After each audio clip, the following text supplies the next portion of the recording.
Mbondo wa Nyasubi, karibu kwa kuchangia hoja. Asante sana Mheshimiwa Spika. Yaani kabla hujanitambulisha, yaani kwanza mimi mwenyewe najisikia tamani kunywa soda.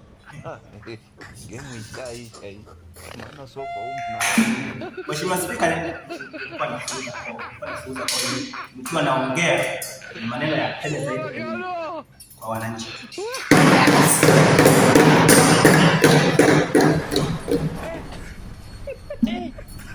Mheshimiwa Spika, nimefuta kona, naona kwa sasa nimekuwa laini, inaendelea kuzungumza kero za wananchi.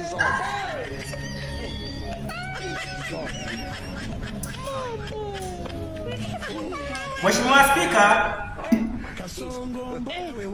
kwa kweli hakuna kitu ambacho unapochaguliwa na wananchi halafu unakuwa hautekelezi majukumu ya wananchi. Wanahitaji nini, wanataka wafanyie nini, ambapo inakuwa kitu ambacho hakieleweki.